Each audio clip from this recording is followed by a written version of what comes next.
दिवाली। हाँ हैप्पी दिवाली। और कैसी लग रही है आपकी दिवाली? इंटरव्यू वाली दिवाली है मैम। नहीं वो वाली दिवाली कैसी रही आपकी, ये बताइए। अच्छी? पढ़ाई लिखाई की मस्ती करी सब लोगों ने? कि बस मिठाई खाई और पटाखे फोड़े? थोड़े बहुत ज्यादा नहीं। चलिए वो भी जरूरी है, हर चीज जो है उसका सेलिब्रेशन जरूरी है। पढ़ाई पर आ जाते हैं अपनी, ठीक है। चलिए कौन कौन है आज? निहारिका जी, ममता, प्रतिभा, बस 3 ही लोग हैं। चलिए अच्छा ये बताइए मुझे, आप लोगों ने सुना है अभी बायोस्फीयर हमारे जो रिजर्व वगैरह है उससे रिलेटेड कुछ न्यूज वगैरह आई है? अभी कुछ समय पहले की बात है। बायोस्फीयर रिजर्व, जैव मंडल जो आरक्षित क्षेत्र होते हैं उनकी संख्या बताइए कितनी है? टोटल 18 है पूरे ऑल ओवर इंडिया में, और मध्य प्रदेश में 3 है। 3 है बायोस्फीयर रिजर्व। कौन कौन से? Ma'am Panna biosphere reserve, Amarkantak biosphere reserve और Satpura biosphere reserve. Satpura biosphere reserve. चलिए सतपुड़ा बायोस्फीयर रिजर्व के बारे में थोड़ा बताइए, क्या क्षेत्र आता है इसमें मध्य प्रदेश में? मैम नर्मदापुरम डिस्ट्रिक्ट में आता है, स्पेशली पचमढ़ी जो है हमारा मध्य प्रदेश का हिल स्टेशन, ये सतपुड़ा ये बायोस्फीयर में आता है। और इसमें मैम बहुत सारी ऐसी प्रजातियां हैं, फ्लोरा फौना और बायोडाइवर्सिटी बहुत ज्यादा पाई जाती है यहाँ पर। अच्छा ऐसे किस, अगर हम बात करें इन सिटू की एक्स सिटू, किसमें रखेंगे हम लोग? इन सिटू में मैम, इन सिटू कंजर्वेशन। चलिए प्रमोद जी आप बताइए इन सिटू कंजर्वेशन क्या होता है? प्रमोद जी। हाँ जी, इन सिटू कंजर्वेशन के बारे में बताइए। मैडम इन सिटू का मतलब ये होता है कि जहाँ पर जीव जंतु पाए जाते हैं उनकी प्रतिक्रिया। हाँ जी फिर से रिपीट करिए, थोड़ा वॉइस प्रॉब्लम था, फिर से बताइए क्या बताया आपने? से जो कंजर्वेशन में जो जंतु हैं उनके जो प्राकृतिक किया जाता है। ओके अगर मैं बात करूं, आपने सुना होगा स्पर्म बैंक वगैरह के बारे में, जीन बैंक के बारे में, तो ये किस कैटेगरी में आते हैं? एक्स के अंतर्गत आते हैं। चलिए आप बता सकते हैं भारत में इस प्रकार की किसी बैंक के बारे में सुना है आपने? हाँ जीन बैंक के बारे में बताइए। जैसे कोई भी प्रजाति रहते हैं वो विलुप्त हो रहे हैं या फिर उनको भविष्य में संरक्षित रखने के लिए उनको जीन को संरक्षित किया जाता है। मध्य प्रदेश नहीं सॉरी, भारत में इस प्रकार की किसी बैंक के बारे में आपने सुना है? जीन बैंक के बारे में, ये मैं पूछ रही हूँ। हाँ भारत में नहीं सुना। अच्छा स्पर्म बैंक के बारे में किसी ने सुना है? कोई मुझे बताएगा? प्रतिभा जी आप बताएंगी? क्या ma'am? Sperm bank x two conservation में अभी प्रमोद जी ने बताया मुझे, तो आप बताएंगे कि इस प्रकार की किसी बैंक भारत में है स्पर्म बैंक? स्पर्म बैंक को मैम क्लियर पता नहीं है, लेकिन जो जीन बैंक होता है वो न्यू दिल्ली में है। जीन बैंक है ना, जो आईसीआर के थ्रू संचालित होता है, नेशनल जीन बैंक। किसके थ्रू संचालित होता है बताइए, फुल फॉर्म बताइए इसका। हाँ इसका फुल फॉर्म बताइए।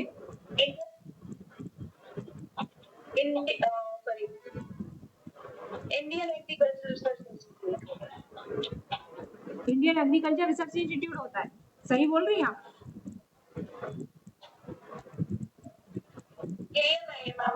चलिए क्लियर नहीं है, कोई बात नहीं। अच्छा मुझे कोमल जी आप बताइए सेंसरी ऑर्गन क्या होते हैं? कोमल जी। हाँ जी सेंसरी ऑर्गन के बारे में बताइए। सेंसरी ऑर्गन जो है वो आई होता है, और अदर एनिमल्स में जो है टेंटिकल्स होता है, एंटीना होता है, चलिए साइटोसिस्ट होता है जो बैलेंसिंग का वर्क करता है। ठीक है ठीक है। सद्भावना जी आप बताइए, आप कैसे डिफाइन करेंगे सेंसरी ऑर्गन को? अगर मैं पूछूं सेंसरी ऑर्गन क्या है, संवेदनांग क्या है, तो आप क्या बताएंगे? वो ऑर्गन जो किसी भी चीज को सेंस कर सकता है, जैसे कि हमारा टेस्ट बड हो गया और आईज हो गए, नोज हो गया, नोज में जो रिसेप्टर्स होते हैं वो हो गया। Very good. तो कोमल जी आपने उदाहरण एग्जाम्पल दे दिए, पहले ये तो बताइए कि ये होते क्या है, ठीक है। वैसे आपका जो आपने हाँ तो भावना जी ने अच्छा बताया। चलिए अभी बस, चलिए जयप्रकाश जी भी है आज। चलिए जयप्रकाश जी, सेंसरी ऑर्गन में आप मुझे बताइए कंपाउंड आई। अब मैं कंपाउंड आई के बारे में पूछ रही हूँ, कोमल जी आप नहीं बताएंगी। जयप्रकाश जी बताइए कंपाउंड आई क्या होते हैं। आप सुन पा रहे हैं, बताएंगे आंसर कंपाउंड आई, कौन बताएगा मुझे। प्रमिला जी आप बताएंगी कंपाउंड आई, प्रमिला जी। अरे मैम, कंपाउंड आई वो होती है जिसमें जो कोई भी इमेज बनती है वो अलग अलग भागों में बनती है, वो कंपाउंड आई होती है। कहाँ मिलती है कंपाउंड आई, किसमें देखने को मैम मिलती है। कॉकरोच। कॉकरोच में ही होती है और किसी में नहीं होती। हाँ नहीं जी मैम, बताइए। हम कंपाउंड आई जो होती है ना शॉर्ट टेडियम्स की यूनिट से मिलकर बनती होती है, और इनमें हर एक यूनिट में डिफरेंट जो इमेज बनती है, तो और ये आपको पूरा प्रेस्टेशंस में पाई जाती है। ओके अच्छा ये बताइए रॉड और कौन सेल के बारे में बताइए, कहाँ देखने को मिलती है। निहारिका जी बताइए रॉड सेल और कौन सेल। मैम रॉड और कॉर्न सेल जो है वो आई में पाई जाती है। रॉड जो होता है वो हमारे जो डे लाइट के लिए रिस्पॉन्सिबल है। Rod is for day light and corn is for bright light के लिए रिस्पॉन्सिबल होता है। दोनों ही सेंसरी सेल्स होते हैं जो सिग्नल भेजते हैं ब्रेन में रिगार्डिंग द विजन। चलिए प्रतिभा जी आप बताइए उल्लू आउल वो रात में क्यों देख सकता है, उसमें कौन सी सेल प्रेजेंट होती है और कौन सी नहीं होती। उसमें ma'am cone cells sorry rod cells होंगी। नाइट विजन के लिए रॉड सेल। नाइट विजन होता है इसलिए। चलिए अच्छा आप मुझे बताइए आप लोगों ने में से डिसेक्शन किस किस ने किया है, नर्वस सिस्टम किस किस ने निकाला है, सबने किया होगा डिसेक्शन। मैम नहीं किया एक्चुअली, बायोटेक स्टूडेंट नहीं है बायोटेक इसलिए। वालों ने नहीं किया होगा, बाकी प्लेन बायोलॉजी जूलॉजी वालों ने तो करा होगा। किस किस ने किया है, किसी ने नहीं किया, किसी ने नहीं किया, कोई नहीं बोल रहा है। अच्छा नर्वस सिस्टम की अगर बात करूं तो हम लोगों में डॉर्सल साइड होता है कि वेंट्रल साइड होता है। Ma'am dorsal side, dorsal side no ma'am dorsal side होता है अपने में। अब एक सेकंड एक सेकंड एक सेकंड एक सेकंड हाँ तो मैं अपनी बात कर रही हूँ, अब एक एक करके पूछ लेते हैं, ठीक है। कुछ डॉट्स और कुछ वेंट्रल बोल रहे हैं, वो रीजन ही बताएंगे पर्टिकुलर। हाँ प्रतिभा जी अब आप बताइए। Yes ma'am. हाँ आप क्या कहना चाह रही हैं बताइए। मैम अपने जो बॉडी प्लेट में होता है वो डॉर्सल साइड में, और जो नर्वस सिस्टम होता है नर्व कॉर्ड प्रेजेंट होती है, और जो इनवर्टिब्रेट में होता है वो वेंट्रल साइड होता है और सॉलिड नर्व कॉर्ड प्रेजेंट होती है। चलिए जयप्रकाश जी आप बताइए सही बोल रहे हैं कि कुछ और कहना चाहेंगे आप, ये बताइए। मैम सही बोल रहे हैं। निहारिका जी आप बताइए। जी मैम, हमारे इसमें जो है वो डॉर्सल साइड में है, बिकॉज जब एम्ब्रियोलॉजी हम पढ़ते हैं स्टार्टिंग होती है तब ही वो बैक साइड से लाइक नॉच बनता है और उसके बाद फिर फॉर्मेशन शुरू होता है, इसलिए that is on dorsal side. हाँ जी प्रमोद जी अब बताइए। प्रमोद जी हाँ जी आप लोग अपने कैमरे भी ओपन कर लीजिए ना, मैं देखूंगी क्योंकि आपके फेस को भी देखूंगी कि आप लोगों का आई कांटेक्ट प्रॉपर है कि नहीं है, तो आप लोग अपने कैमरे भी ऑन कर लीजिए, ठीक है। कुछ लोग आगे पीछे होते हैं इस तरीके से तो उनको बता दूंगी। हाँ जी चलिए अब बताइए प्रमोद जी, सब लोग कर लीजिए, आप लोग सभी कर लीजिए। कुछ लोग ज्यादा ऊपर देखेंगे आजू बाजू देखेंगे तो कम से कम मैं चेक तो कर सकूंगी आप लोगों को। आप लोग अपने कैमरे ऑन कर लीजिए सब लोग। अब बताइए प्रमोद जी।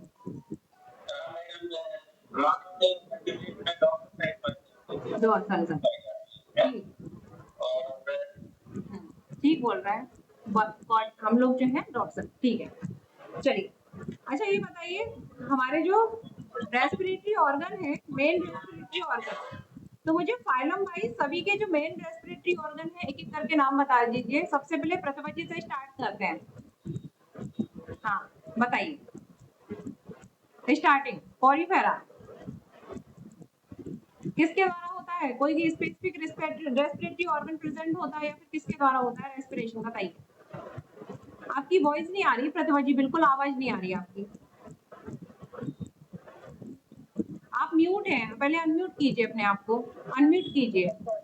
हाँ जी बताइए। पॉरीफेरा पॉलीफेरा में कोई रेस्पिरेटरी ऑर्गन्स नहीं प्रेजेंट होते, है ना? वाटर से ही वो रेस्पिरेशन करते हैं, ऐसे जनरल बॉडी सरफेस उसमें कोई रेस्पिरेशन। हाँ चलिए जयप्रकाश जी बताइए, डिफ्यूजन और ऑस्मोसिस क्या होता है?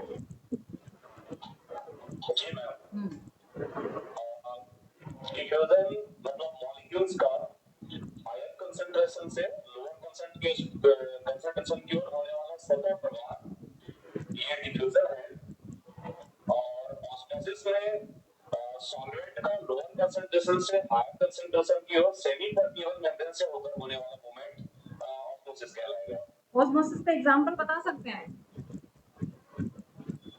हाँ मैम, एग्जांपल डिफ्यूजन में तो हम जैसे फूलों की खुशबू हम तक आती है, या जयप्रकाश जी फूलों की खुशबू, अगरबत्ती की स्मेल, स्प्रे, वो वाला नहीं पूछ रही हूँ मैं। आपने बॉडी के अंदर, हाँ ओके बॉडी के अंदर भी जैसे हमें बहुत सारे एग्जांपल हो सकते हैं ना। डिफ्यूजन का एग्जांपल बताइए। डिफ्यूजन कहाँ देखने को मिलता है? क्या होता है हमारी बॉडी में डिफ्यूजन द्वारा? सिंपल डिफ्यूजन सुना होगा।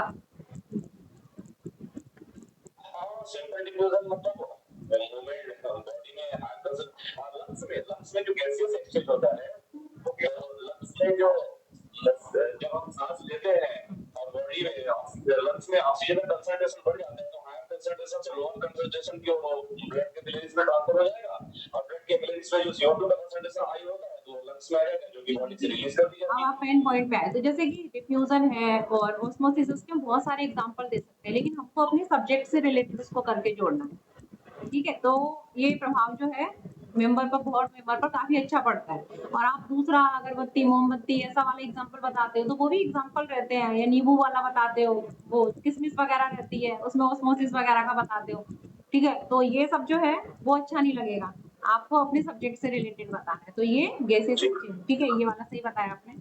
हाँ जी चलिए निहारिका जी, अब मुझे ये बताइए, आप दफा पॉलीफेरा में बता दिया था, आप मुझे बताइए ऑर्थोपोडा में रेस्पिरेटरी जो ऑर्गन्स उनके बारे में बताइए।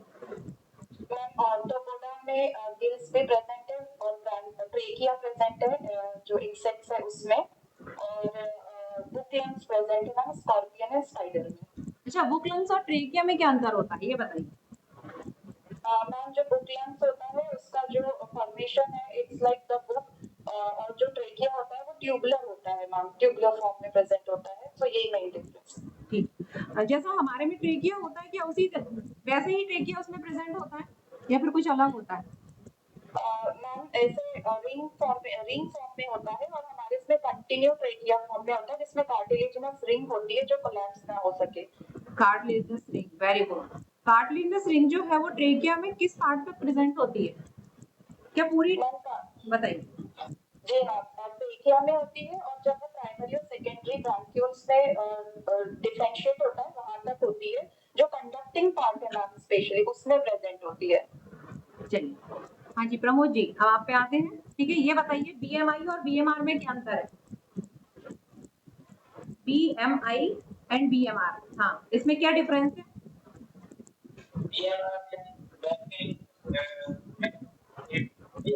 एक सेकंड, हाँ जी बोलिए, बीएमआर और बीएमआई में क्या अंतर है बताइए। अगर आपको पता हो तो ही बताइएगा। बीएमआर और, क्योंकि इससे आपकी हैबिट डलेगी ना। हाँ बताइए क्या बीएमआई और बीएमआर, नहीं पता? बताइए।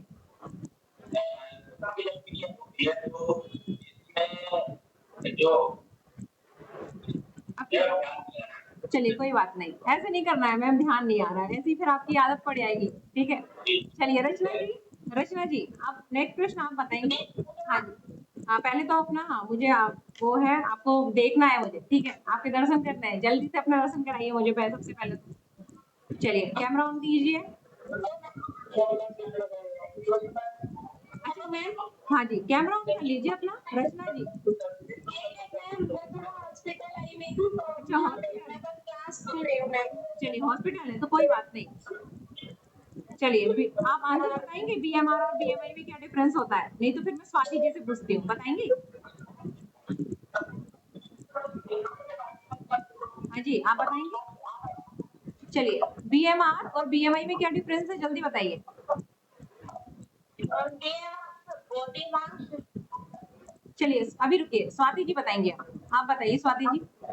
जी, BMR body mass, body metabolic rate होती है जो जो यूजुअली जो बॉडी में मेटाबॉलिक रेट होती है, जो जैसे कि रेस्पिरेशन और सर्कुलेशन, इसके लिए जो यूज होती है वो मेटाबॉलिक रेट उसको बोलेंगे। और बीएमआई बॉडी मास इंडेक्स होता है।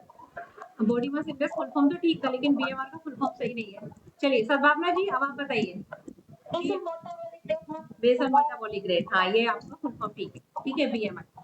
चलिए बीएमआई जो है इसको हम कैसे कैलकुलेट कर सकते हैं, कुछ फॉर्मूला वगैरह है बीएमआई निकालने का? मैम इसमें हाइट का स्क्वायर करते हैं, जिससे भी हमारी हाइट होती है उसका स्क्वायर करके वेट जो है केजी में होता है, हाइट जो है वो एक एक करके आप बोलिए, मैं सबसे पूछूंगी। हाँ जी बताइए सद्भावना जी, आप बता रहे थे बताइए। मैम जैसे हमारी हाइट होती है उसका हम स्क्वायर कर देते हैं, अप्रॉक्सिमेटली जितना भी हमारी बॉडी का वेट होता है उसको डिवाइड करके जो भी रिजल्ट आता है वो हमारा होता है BMI, okay body mass index. चलिए ये बताइए कि डब्ल्यूएचओ के अकॉर्डिंग कितना होना चाहिए, डब्ल्यूएचओ ने बताया है ना कितना होना चाहिए बीएमआई, उसके बारे में बताएंगे थोड़ा?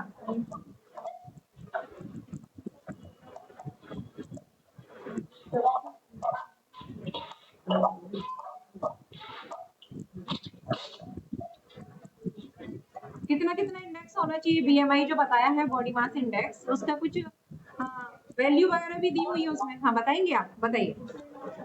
वो 18.5 to 24.9 जो नॉर्मल है, अगर 18.4 से कम हुआ तो वो मालन्यूट्रिशन की कंडीशन होती है। ओके चलिए किस किस से मैंने पूछ लिया, जयप्रकाश जी, कोमल जी हो गई, नेहा नेहा नेहा जी आप बताएंगे, आप बताएंगे नेहा जी। नेहा जी सबसे पहले अपने आप को अनम्यूट कर लीजिए। चलिए प्रमला जी आपसे मैंने पूछ लिया कि नहीं पूछा, जल्दी बताइए, मैं भूल चुकी हूँ किस किससे पूछ लिया। प्रमला जी आप ये बताइए एलिमेंट्री जो किनाल है, हाँ जी हाँ जी, नहीं दूसरा प्रश्न बताइए। आप एलिमेंट्री कैनाल की बात कर रहे हैं, ठीक है, एलिमेंट्री जो कैनाल है वो उसकी लेंथ अगर बात करें कितनी होती है?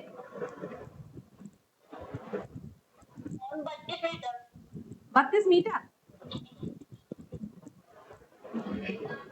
32 मीटर ये आपने कहाँ पढ़ा था 32 मीटर? चलिए एक सेकेंड रहने दीजिए, सही नहीं है 32 मीटर। हाँ जी फरीदा जी आप बताएंगे मुझे। फरीदा जी सॉरी टू से मुझे इसकी एग्जैक्ट लेंथ नहीं पता है। नहीं पता, चलिए किसी को पता है एग्जैक्ट लेंथ कितना होता है एलिमेंट्री कैनाल टोटल?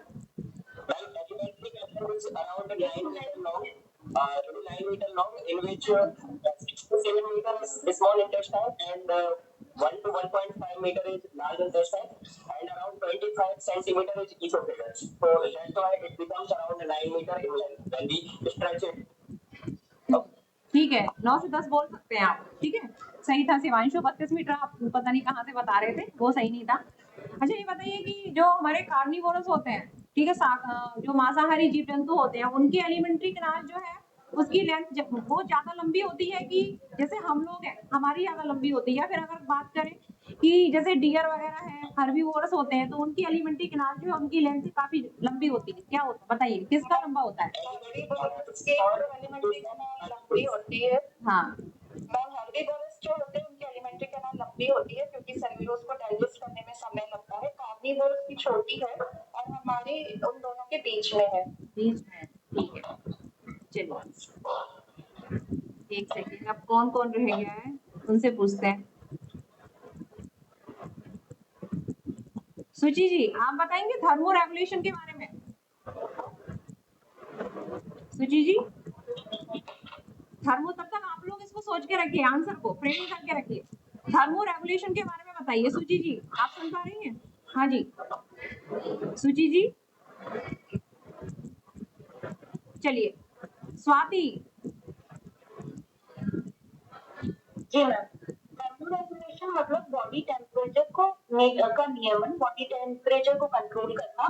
तो बॉडी में जैसे जो वार्म ब्लडेड एनिमल्स हैं उनमें बॉडी का टेम्परेचर कंट्रोल हाइपोथैलेमस के द्वारा होता है, जैसे कि बाहरी टेम्परेचर से अफेक्ट ना होते हुए अंदरूनी टेम्परेचर या बॉडी का टेम्परेचर मेंटेन किया जाता है। ठीक है, चलिए शिवांशु जी आप बताइए आप कहाँ से हैं? अब मैं ये पूछती हूँ कि आप लोग कहाँ से हैं, उससे रिलेटेड एक एक प्रश्न पूछती हूँ। बताइए आप कहाँ से हैं? आपकी आवाज नहीं आ रही, आप पहले अनम्यूट करिए। हाँ जी, यस, am I audible? हाँ जी बताइए आप कहाँ से हैं? मैं सागर से हूँ मैम। सागर से। चलिए तो ये बताइए सागर के बारे में बताइए थोड़ा मुझे। Well, Sagar Sagar comes under the Smart City project, and it is the second largest division of MP. It is located in the almost central position of MP, and it is famous for many educational and historical sites. When we talk about the educational point of view, my city Sagar has medical college, engineering college, central university, and many more educational institutions. And when we talk about historical background, there are multiple historical monuments and structures which make this city very prosperous and rich. अच्छा सागर में कोई ऐसे wild life sanctuary का area आता है क्या? Yes, ma'am. वो तो सागर से 62 किलोमीटर की डिस्टेंस पर नौरादेही अभयारण्य आता है, जिसको आजकल रानी दुर्गावती टाइगर रिजर्व के नाम से जाना जाता है। और रिसेंट टाइम पीरियड में यहाँ पर लॉयन टाइगर इन सभी का प्रोटेक्शन भी किया जा रहा है। इसके अलावा नील गाय, अलग अलग तरह की जो डियर की वैरायटीज थी उन सभी को भी यहाँ पर कंजर्व किया जाता था। बस साथ ही साथ यहाँ पर नदियों और तालाबों में मगरमच्छ को भी कंजर्व किया जाता है। शिवांशु जी बस तो देखो एक चीज थी ये आप बताना भूल गए थे, जब भी मैंने सागर के बारे में पूछा ना तो आपके सब्जेक्ट से रिलेटेड ये है तो आपको इसको जरूर बताना चाहिए था। बाकी आप कुछ भी बताते कि इसका कितना एरिया है, कितना क्या है, कितनी तहसील है, ठीक है, लेकिन आपको अपने सब्जेक्ट का ही नौरादेही वाला जरूर बताना चाहिए था, ठीक है, अगर पूछा जाए तो। हाँ इसको चलिए अब शॉर्ट में बताइए। अब प्रतिभा जी आप बताइए आप कहाँ से? आप पहले अनम्यूट कर लीजिए, आवाज नहीं आ रही, आपकी वॉइस नहीं आ रही। मैम मैं छतरपुर से हूँ। देखिए आप लोग सुनोगे ना तो आप लोगों को इससे जो अदर हमारे क्या है, हमारे मध्य प्रदेश में कुछ लोग मध्य प्रदेश से, कुछ क्या है दूसरी स्टेट से में, तो उनके बारे में भी आप लोगों को नॉलेज होगी। हाँ बताइए छतरपुर, छतरपुर से है ना? Yes ma'am, Chhatarpur Madhya Pradesh. तो छतरपुर किसके लिए प्रसिद्ध है? छतरपुर महाराजा छत्रसाल की नगरी है मैम।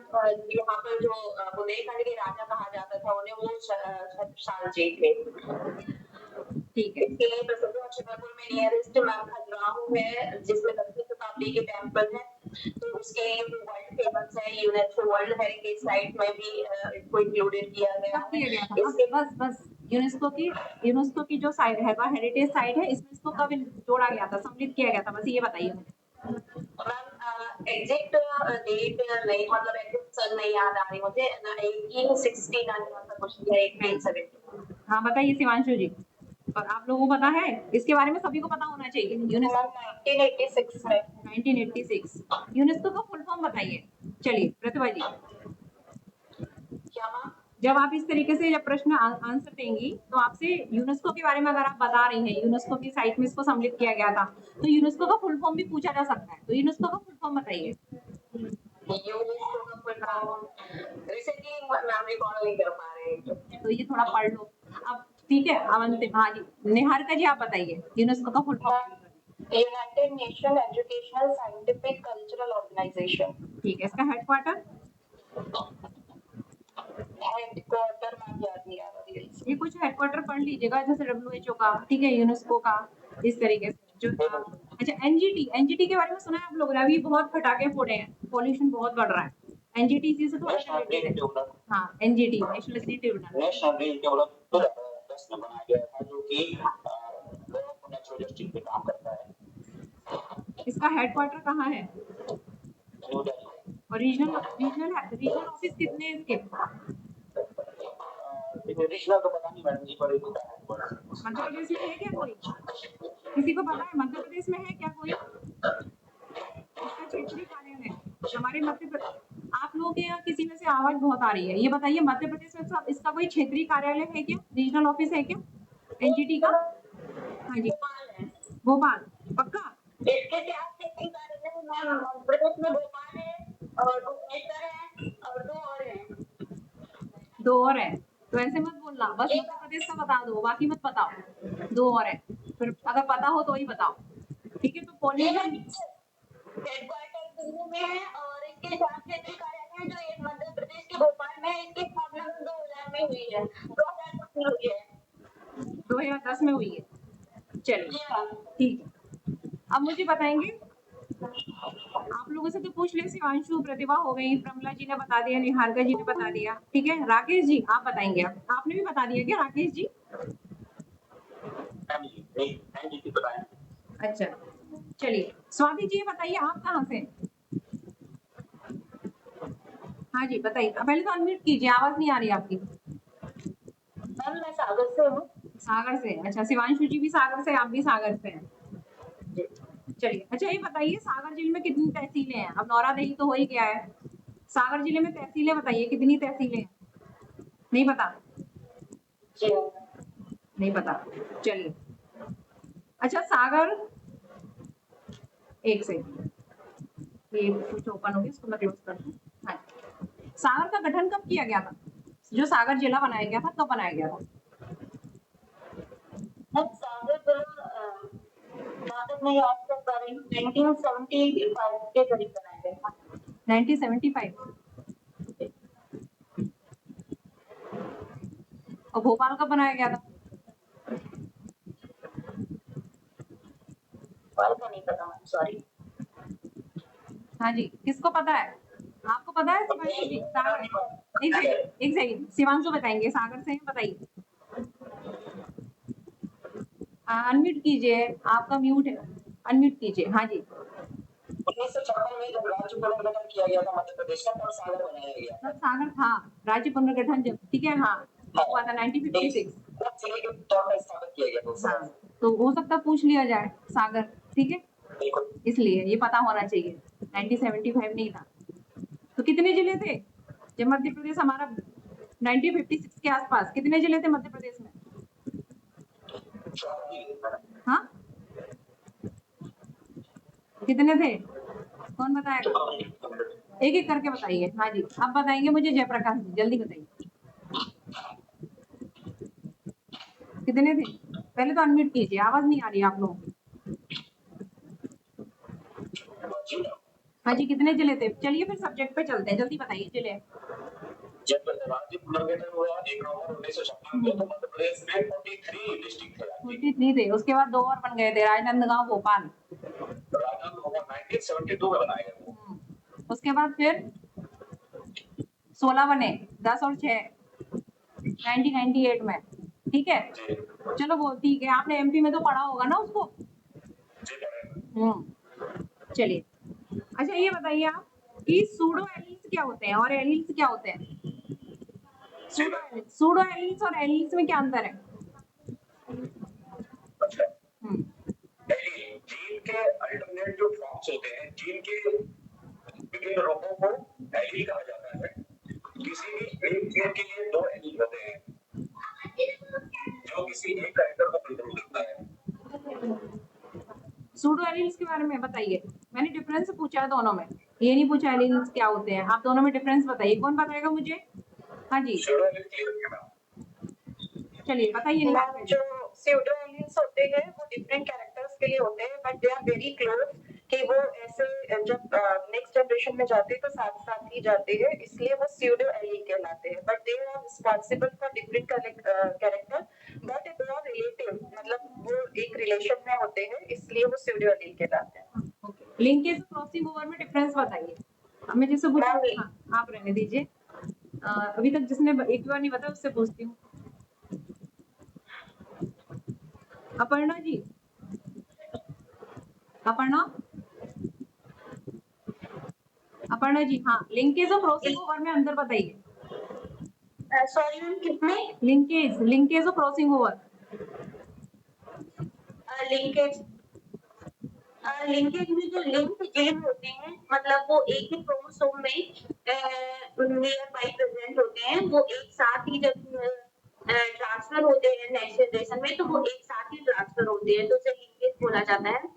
और क्रॉसिंग ओवर में जो दो दो क्रोमोसोम्स के बीच, दो होमोलोगस क्रोमोसोम के बीच सेगमेंट्स का जो एक्सचेंज होता है उसको क्रॉसिंग ओवर कहते हैं।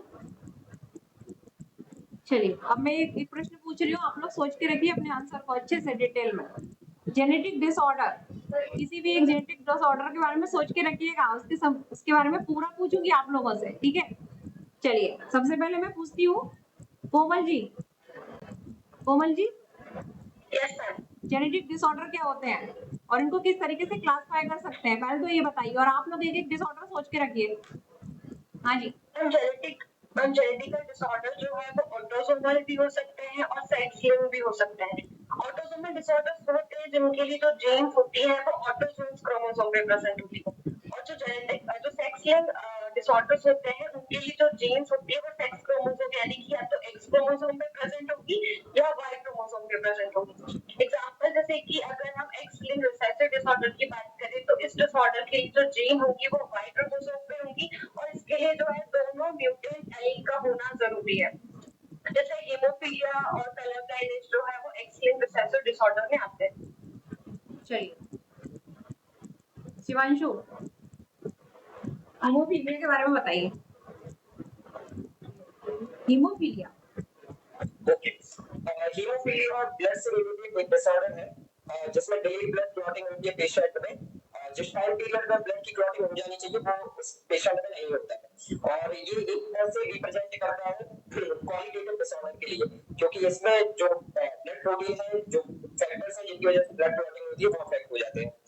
और इसके अलावा जो हीमोफीलिया है that is x-linked chromosomal disorder. इसका मतलब ये हुआ कि फीमेल में इसके होने के चांसेस कम है, क्योंकि जब तक होमोलोगस कंडीशन नहीं बनेगी, दोनों एक्स क्रोमोसोम पर वो जीन नहीं होगा अफेक्टेड, तब तक फीमेल में ये डिसीज नहीं होगी। जबकि जो मेल है वो ज्यादा ससेप्टेबल होते हैं, क्योंकि उनमें वाई क्रोमोसोम होता है और एक सिर्फ एक्स क्रोमोसोम होता है, तो अगर जीन सिर्फ बस एक एक्स क्रोमोसोम पर प्रेजेंट है तो वो डिसीज हो जाएगी।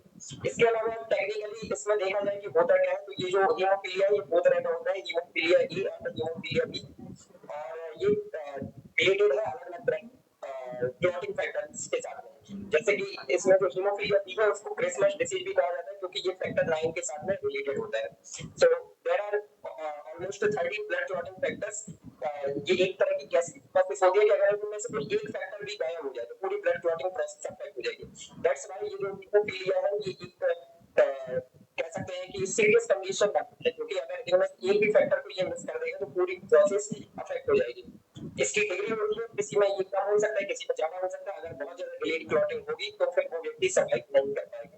और इस तरह की जो कैटेगरी है मेंस फैमिली में देखने के लिए जो बेटे मेंस फैमिली, इसी वजह से इसको रॉयल डिसीज भी कहा जाता है कई बार। अच्छा, कोई व्यक्ति है, कोई मेल है, उसको हीमोफीलिया है, तो वो कितने समय तक जिंदा रह सकता है?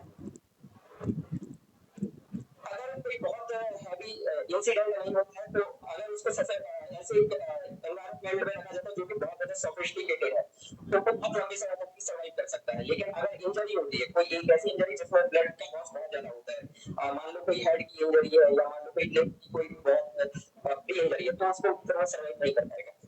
मतलब हीमोफीलिया अगर किसी व्यक्ति को है तो वो लंबे समय तक जिंदा रह सकता है। लेकिन उसे सोफिस्टिकेटेड कंडीशंस प्रोवाइड करानी पड़ेगी, ऐसी कोई कंडीशन जिसमें उसको कोई चोट ना लगे, क्योंकि अदरवाइज तो ब्लड बॉडी के बाहर नहीं आएगा जब तक ऐसी कोई कंडीशन ना हो। लेकिन ऐसी कंडीशन नहीं हो सकती ना कि नहीं हो सकती, जस्ट एक ट्रेजिक कंडीशन अगर किसी व्यक्ति को ये होता है तो मोस्टली जो है वो नहीं रह सकते। इसलिए अगर कोई व्यक्ति जो है पुरुष हीमोफिलिक है तो उसके संतान जो होंगी तो वो नहीं हो सकती, क्योंकि वो मर ही जाएगा, नहीं रह सकता। बिल्कुल ठीक है, अगर वो फीमेल है, कैरियर है, तो ही रह सकते हैं, वो नहीं रह सकता। बिल्कुल ठीक है, चाहे आप कुछ भी कर लीजिए, ऐसा तो है नहीं, कहीं ना कहीं से आपका ब्लीडिंग होने ही लगेगा, थोड़ी सी भी चोट लगेगी तो नहीं हो सकता। सिकल सेल की बात अगर करते तो चीज अलग थी, वो ठीक है वो, लेकिन इसमें नहीं हो सकता, ज्यादा लंबे समय तक नहीं रह सकता। चलिए, अच्छा बताया आपने। हाँ जी, अपर्णा जी, अब आप किसी डिसीज के बारे में बताइए, क्या बताना चाहेंगी आप? अपर्णा जी, जी मैम, हाँ क्या सोच के रखा है? मैं बताइए सिकल सेल एनीमिया के बारे में बताऊंगी। बताइए। सिकल सेल एनीमिया एक ऑटोसोमल रिसेसिव डिजीज होती है एक मिनट रुको। अभी आपने मैंने पूछा था कि आपसे इंटरव्यू में सिकल सेल पूछा था क्या आपसे? जेनेटिक डिसऑर्डर पूछा था मैम। पूछा था, तो फिर आप रहने दीजिए, आपसे दूसरा प्रश्न पूछो। अभी आप नहीं बताए थे मुझे, ठीक है, तो इसलिए नहीं पूछूंगी। अभी मुझे याद आ गया कि आप थे शायद। चलिए, हाँ प्रमला जी आप बताइए। प्रमला जी, चलिए प्रमोद जी आप बताइए। हाँ जी बताइए, आप बताइए अगली डिसीज के बारे में। हीमोफीलिया बता दिया, आप बताइए बताइए। आपकी वॉइस क्लियर नहीं आ रही, बताइए। हेलो, चलिए जयप्रकाश जी आप बताइए, मुझे आवाज नहीं आ रही है प्रमोद जी की, आप बताइए। जयप्रकाश जी, जी मैम, हाँ जी आप बताइए। किस चीज के बारे में? मैंने बोला था आपसे जेनेटिक डिसऑर्डर जो है, तो आप सोच के रखिए एक एक डिसऑर्डर के बारे में, ठीक है। जैसे कि मुझे उसके बारे में शायद कोमल जी ने डेफिनेशन बताई थी कि ये क्या होते हैं, किस तरीके से क्लासिफाई कर सकते हैं। फिर अभी क्या नाम था, मैं नाम भूल गई, सुधांशु जी ने ये बताया था, ठीक है। रॉयल फैमिली डिसीज हीमोफीलिया के बारे में, अगली एक डिसीज के बारे में आप बताइए। मैंने बोला था ना आप लोग सोच के रखिए एक डिसीज को, मैं पूछ। जी मैम, तो जेनेटिक डिसऑर्डर में हम ऑटोसोमल सेक्स क्रोमोसोमल डिसऑर्डर में उसमें सिंड्रोम की बात कर सकते हैं मैम। हाँ आप किसी की भी कर दीजिए, सब जेनेटिक में ही आते हैं, बताइए। जी, तो ऑटोसोमल जेनेटिक डिसऑर्डर में नंबर ऑफ क्रोमोसोम की संख्या में परिवर्तन, ऑटोसोम के क्रोमोसोम की संख्या में परिवर्तन की वजह से ऑटोसोमल क्रोमोसोम डिसऑर्डर होता है, जिसमें हम down syndrome, Edward syndromes, down syndromes इनकी बात कर सकते हैं। अच्छा, अगर एलोसोम, आपने ऑटोसोम बोला, एलोसोम में भी तो चेंजेस आ सकता है, तो वो जेनेटिक डिसऑर्डर वो नहीं है। जी मैम, आपने भी ऑटोसोम के बारे में बताया ना, ऑटोसोम में नंबर जो है वो चेंज हो जाता है। तो एलोसोम के बारे में बताइए थोड़ा। एलोसोम में सिंड्रोम, एलोसोम में सेक्स क्रोमोसोम, तो इससे रिलेटेड सिंड्रोम में है ट्राइप्लेटर syndrome, Turner syndrome, super female syndrome और सुपर मेल, जिसको क्रिमिनल सिंड्रोम के नाम से भी जाना जाता है। चलिए, अच्छा ये बताइए, आप लोग, आपने सुना होगा कि खली, खली के बारे में सुना है आपने? खली, खली कौन है? खली खली, किसी ने सुना है खली के बारे में? हाँ जी कुमार है जी, सिरमौर डिस्ट्रिक्ट है, हिमाचल प्रदेश में। अच्छा, तो ये बताइए क्या सुना है आपने, मतलब कैसे, क्या किस किस फील्ड से संबंधित है, ये किस क्षेत्र से?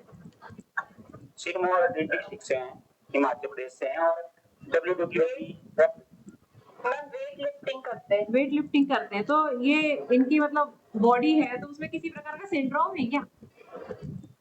क्रिया, हाँ जी बताइए, राकेश जी कुछ बोल रहे हैं आप। ग्रोथ हार्मोन अगर एज के बाद कुछ ग्रोथ ज्यादा पकड़ लेते हैं, तो उसमें क्रिया, उसमें की जो की एक्स्ट्रा इनार्मेट रहती है, और उसके जो हैंड है और जो फीट है उनकी ग्रोथ ज्यादा नॉर्मल होती है। आप नॉर्मल बोलिए, घबरा क्यों रहे हैं? आपकी आवाज थोड़ा वाइब्रेट सी हो रही है, कि आपके मतलब वॉइस में थोड़ा नेटवर्क इशू है क्या? मैडम जी मैं ट्रैवल कर रहा हूँ, इसलिए ट्रेवल कर रहे हो इसलिए चल चल के बोल रहे हो, एकदम से थोड़ा वॉइस अजीब सा आ रहा है आपका। चलिए, हाँ जी निहारिका जी आप कुछ बता रहे थे, बताइए। मैम जो खली है उसमें एक्चुअली पिट्यूटरी ग्लैंड में ट्यूमर था, जिससे एक्सेसिव ग्रोथ हार्मोन सिक्रेट हुआ था। उसने मतलब सर्जरी भी करवाई थी, बट वो already he has height and health because of excessive growth hormone. बस यही पूछना चाहती थी कि ऐसा तो नहीं कि किसी प्रकार का क्रोमोसोम डिसऑर्डर हो, बस यही पूछना चाहती थी, ठीक है। चलिए, अच्छा हाँ, अब अगली डिसऑर्डर के बारे में मुझे बताइए, कौन बताएगा? आप बताएंगे Niharika ji? Ma'am phenylketonuria. हाँ बताइए। फिनाइल कीटोन्यूरिया एक रेसेसिव जेनेटिक डिसऑर्डर है जिसमें फिनाइल एलेनिन का ब्रेकडाउन नहीं होता है, बिकॉज जो फिनाइल एलिनिन डिहाइड्रोलेज जो एंजाइम है उसमें जीन म्यूटेशन हो जाता है, उसकी वजह से। चलिए, रचना जी तो हॉस्पिटल में है। चलिए अब पूछते हैं नेहा जी। नेहा जी बता नहीं रही है। आप लोगों में अधिकांश लोग जो है वो आंसर नहीं देते हैं, पता नहीं क्यों। बताना चाहिए। हाँ जी प्रतिभा जी आप बताएंगी, बताइए। हाँ बताइए थैलेसीमिया के बारे में। थैलेसीमिया भी एक जेनेटिक रिसेसिव डिसऑर्डर है। इसमें क्या होता है, जो इसमें दो क्रोमोसोम रिस्पांसिबल होते हैं। एक तो उसकी दो चेन होती है, अल्फा थैलेसीमिया, दो टाइप का थैलेसीमिया होता है, अल्फा थैलेसीमिया और बीटा थैलेसीमिया। जो अल्फा थैलेसीमिया होता है उसके लिए 4 एलील रिस्पांसिबल होते हैं और ये क्रोमोसोम्स स्क्रीन पर प्रेजेंट होते हैं। ठीक है, और ये क्वालिटेटिव डिसऑर्डर है। अगर उस मतलब जिससे किसी व्यक्ति को थैलेसीमिया हो रहा है तो उसके एक एलील का म्यूटेट होना जरूरी है ना। 4 में से 3 एलील म्यूटेट होते हैं। और जो बीटा थैलेसीमिया होता है उसमें जो क्रोमोसोम होता है वो 11 नंबर पर होते हैं, उसके क्रोमोसोम मतलब एलील प्रेजेंट होते हैं, उसमें 2 एलील ही होते हैं बीटा थैलेसीमिया के लिए रिस्पांसिबल, है ना। इसमें क्या होता है, जो हीमोग्लोबिन होता है वो कम प्रोड्यूस होता है। देखो बाकी सब तो ठीक है। प्रतिभा जी देखो आप है ना बोलते हो, ये नहीं बोलना है। क्या आप जिससे बताते हो आंसर तो बीच में है ना बोलते हो आप। इसलिए आप लोग क्या करा करो, जब आप है ना अपनी खुद की रिकॉर्डिंग करा करो और फिर देखा करो कि हमने कहाँ मिस्टेक की। यही कुछ मिस्टेक होती है, हमको सब कुछ आ रहा होता है, हम बार बार में है ना ठीक है, और बीच बीच में ओके ओके ओके। अब जैसे मान लो मैं बोलूँ तो कोई बात नहीं है, मुझे पढ़ाना रहता है, बच्चों को समझाना रहता है, स्टूडेंट को, ठीक है, लेकिन आपको इस तरीके से नहीं बोलना है क्योंकि आप, मैं यहाँ पे टीचर की तरीके से बोल रही हूँ आपको ना। तो जैसे मैं हाथ हिला रही हूँ कोई नहीं, मेरा चलेगा, लेकिन आप लोगों को कोई मूवमेंट नहीं करना है, सीधे बैठना है, ठीक है। और है ना जिस तरीके से, या कुछ अन्य वर्ड आप जो प्रयोग में लेते हैं आप, मतलब कुछ लोग मतलब बोल देते हैं, तो ये नहीं बोलना है ना नहीं बोलना है, बार बार ओके ओके नहीं बोलना है, एक बार ठीक है ओके ओके बार बार, इस तरीके से। तो इसको याद रखना प्रतिभा जी। तो इसलिए मैं बोलती थी कि आप लोग मुझे अपना फेस तो दिखाओ कम से कम, तो मैं देख सकूं। जैसे आई कांटेक्ट आप लोगों का अच्छा रहता है, ठीक है, निहारिका जी का तो बहुत ही अच्छा रहता है। मैं इन्होंने कई इंटरव्यू भी दिए हैं तो अच्छा रहेगा। चलिए अब मुझे, हाँ जी सही है। अब स्वाति जी आपने कौन सी डिसीज सोच रखी थी, जल्दी बताइए क्योंकि 3 बजे से क्लास है, मुझे क्लास लेने आना है। डिसीज जो सोच रखी थी वो तो ऑलरेडी बता चुके हैं सभी, लेकिन एक डिसीज अभी नहीं बताई, क्लाइड-ड्यूचेन सिंड्रोम, जो कि बिल्ली के रोने की तरह आवाज आती है, क्रोमोसोम होता है, डिलीशन। उसका जो स्मॉल आर्म होती है वो हाफ होती है, जिससे जो बेबी होता है उसकी जो वॉइस होती है वो कैट क्राई, इसको कैट क्राई सिंड्रोम भी बोलते हैं, जैसे कैट की जैसी। हाँ बिल्ली की इसमें जो बोलती म्यूटेशन मतलब जो अफेक्ट होता है वो कार्टिलेज, जो हमारा वॉइस बॉक्स होता है उसकी कार्टिलेज अफेक्ट होती है, जिससे बेबी की आवाज कैट जैसी होती है। हाँ बिल्ली के बच्चा ऐसे रो रहा हो इस तरीके से आती है। जो 5 वो है उसका डिलीशन हो जाता है 5 आर्म का क्रोमोसोम। स्मॉल आर्म का डिलीशन। Very good. चलिए अंतिम प्रश्न है, फिर मैं बंद कर रही हूँ क्योंकि मुझे क्लास लेने भी जाना है, ठीक है। चलिए अब ये बताइए रामसर साइट, रामसर साइट सबसे ज्यादा कहाँ पर है पूरे भारत में? तमिलनाडु में। कितनी है? 11 नहीं है, I guess 16 to 18 exact number याद नहीं आ 18 से कम नहीं है। एक बार देख लेना रिसेंटली, ठीक है, क्योंकि ये पूछ सकते हैं जब आप बताएंगे रामसर साइट, तो पूछ लेंगे कि कहाँ सबसे ज्यादा है। मध्य प्रदेश तो ठीक है हमारा 5, ठीक है, लेकिन पूछ सकते हैं कहाँ सबसे ज्यादा, तो तमिलनाडु में सबसे ज्यादा है, ठीक है, एक बार देख लेना इसको। चलिए 11 नहीं है, 18 के आसपास ही, एक बार चेक कर लेना, ठीक है। चलो तो बस अब मिलते हैं कल। कल मैम 11 बजे से रखवा लें, इन लोगों को टाइम दे देना 11 बजे, तो कल 11 बजे से कर लेंगे, ठीक है। Okay thank you ma'am.